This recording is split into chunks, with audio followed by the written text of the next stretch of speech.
Nuevamente, buenas tardes. Para mí es un honor estar hoy en este seminario para poder traerles una pincelada, porque en realidad los 15 minutos que nos dan acá para poder exponer es muy poquito tiempo. Hoy me toca exponer lo que es propiamente el tipo penal internacional.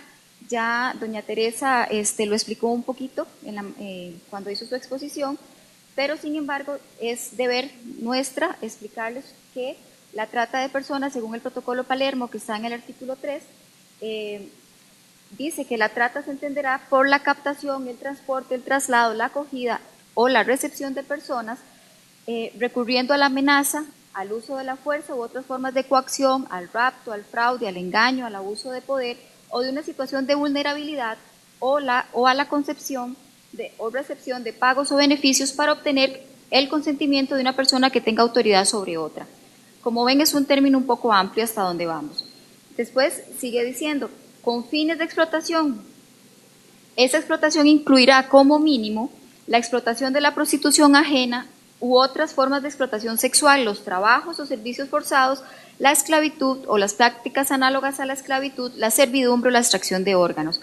Este es el texto base que nuestra legislación requirió para poder crear lo que es hoy el artículo 172, que establece o que nos tipifica lo que es propiamente el delito de trata de personas.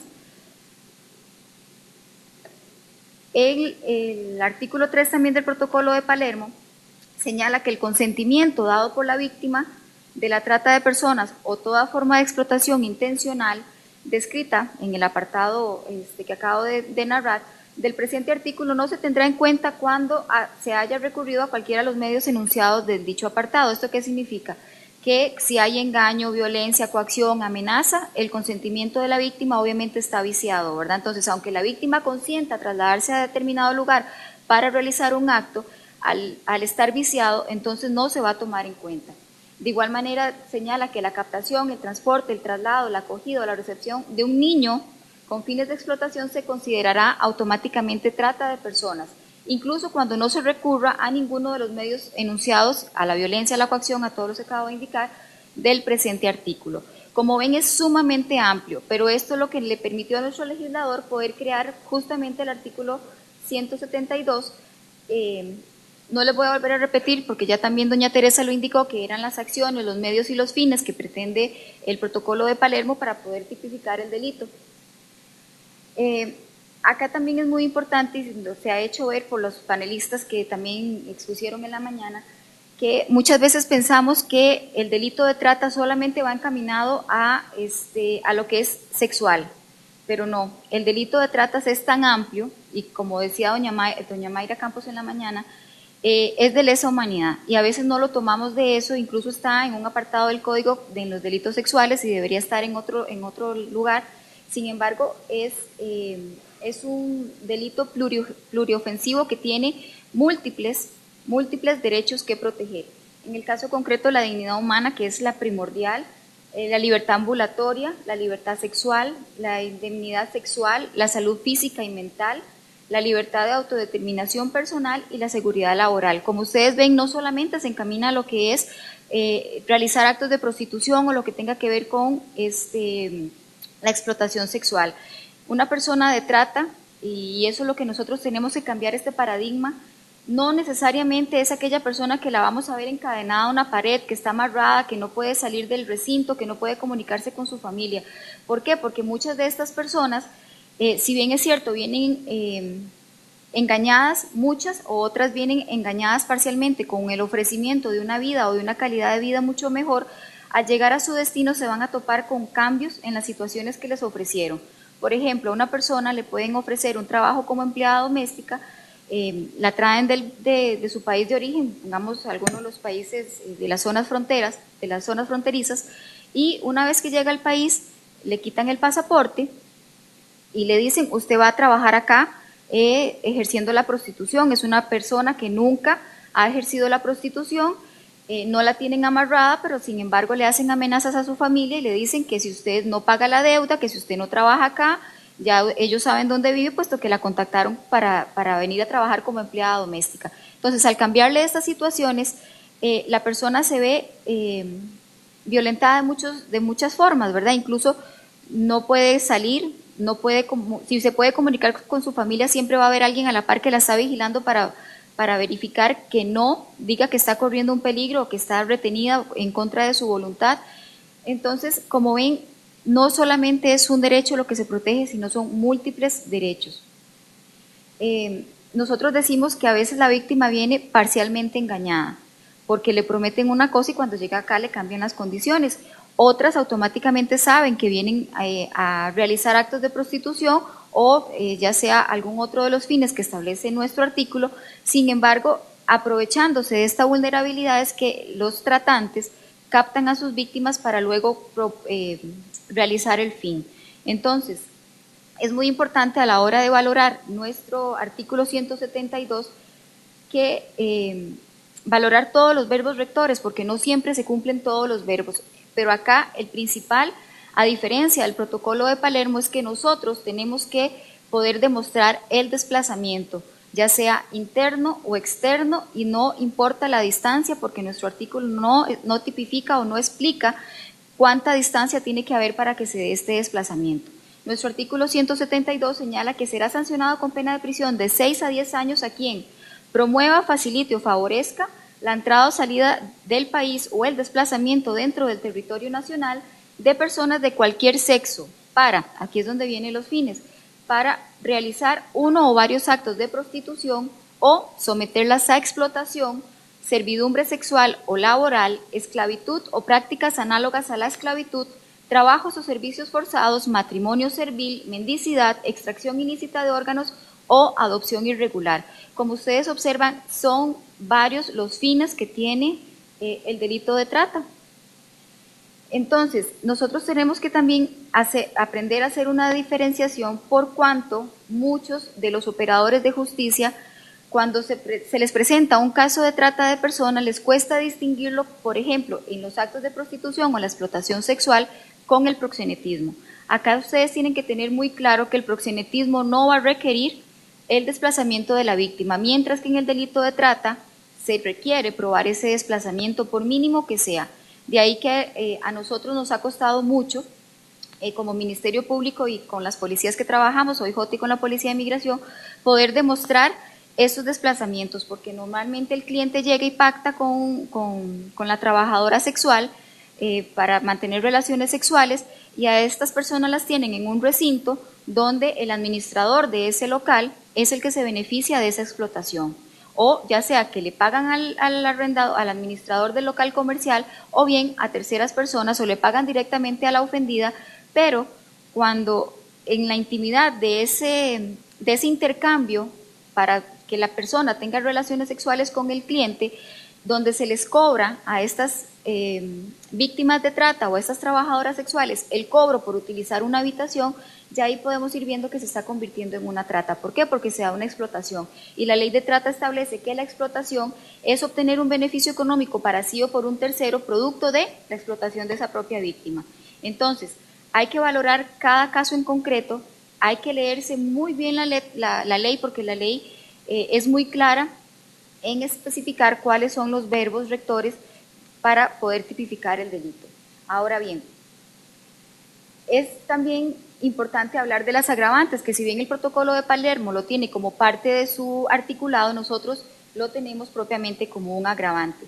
¿Esto qué quiere decir? Que la pena se nos va a agravar de 8 a 16 años cuando se den alguna de las siguientes modalidades: que la víctima sea menor de 18 años o se encuentre en una condición de vulnerabilidad o discapacidad. Al menos en todos los casos que yo he tramitado desde el año 2013, propiamente desde agosto del año 2013, que estaba a cargo de la Fiscalía de Trata y Tráfico, todos los casos se han tramitado bajo la modalidad de agravada. ¿Por qué? Porque en la mayoría de los casos siempre la víctima va a estar en una condición de vulnerabilidad. Entonces, en un 99% todos los casos han sido con penas de 8 a 16 años las que se le han aplicado a los tratantes. Después, que medie engaño, violencia, cualquier medio de intimidación o coacción. Normalmente siempre tiene que haber algún engaño o cualquier medio de intimidación o coacción también, el autor sea cónyuge, conviviente o pariente de la víctima hasta tercer grado consanguinidad o afinidad, el autor se prevalezca de su relación de autoridad o de confianza con la víctima o su familia o medio o no relación de parentesco, el autor se aproveche del ejercicio de su profesión o de la función que desempeña, la víctima sufra grave daño para su salud y si el hecho fuera cometido por un grupo delictivo integrado por 2 o más miembros. Estas son las agravantes que nosotros encontramos en nuestro artículo. Ahora, para que se dé la trata, y así como en términos sencillos, nosotros necesitamos que se dé la promoción, el facilitamiento o el favorecimiento, ya sea la entrada o salida del país de una persona o el desplazamiento dentro del territorio nacional para que se dé la trata. Si lo vemos así crudo, les va a parecer muy difícil o a algunos les parecerá muy fácil, pero al verlo en la práctica a nosotros nos cuesta mucho. ¿Por qué?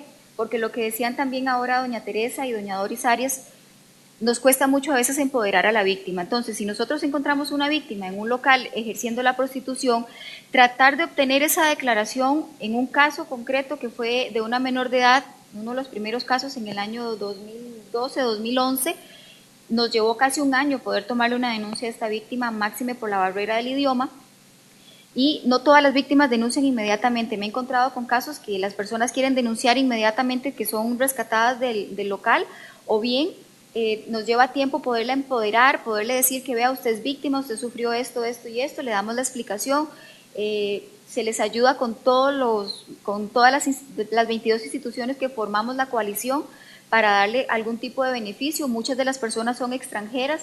Nosotros tenemos que correr también con los anticipos jurisdiccionales de prueba. La ley propiamente en el artículo 72 nos establece la obligatoriedad al Ministerio Público de solicitar los anticipos jurisdiccionales.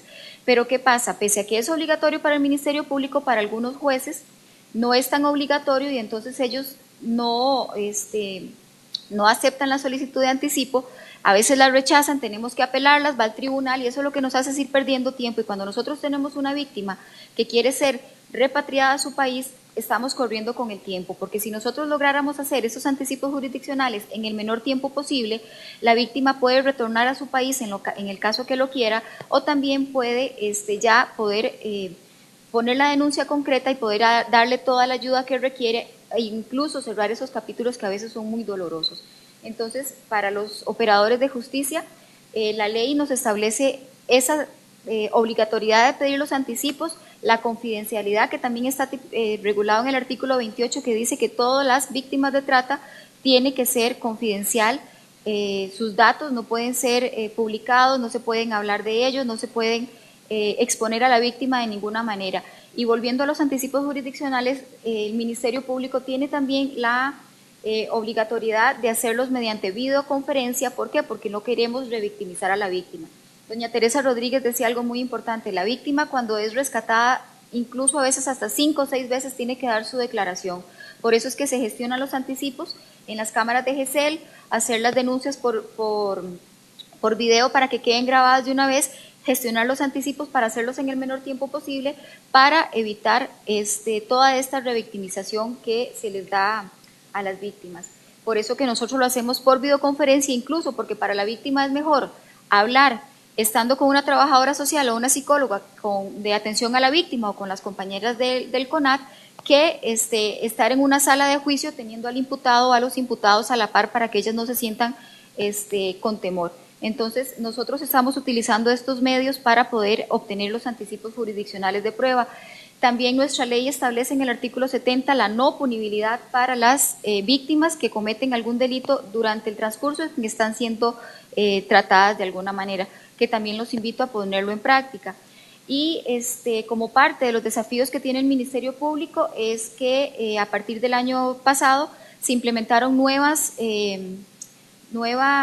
prácticas para poder obtener mejores resultados en las investigaciones, como lo son vigilancias, seguimientos, compras con orden jurisdiccional o fiscal, vigilancias con cámara dentro de los recintos para poder verificar que la actividad se esté realizando, esto con el fin de que si la víctima eventualmente no quiere declarar de momento, por lo menos tener pruebas externas que, si bien es cierto son indiciarias, nos permiten por lo menos pedir una prisión preventiva y mantener a los tratantes sujetos al proceso mientras la víctima se puede empoderar para poder poner la denuncia.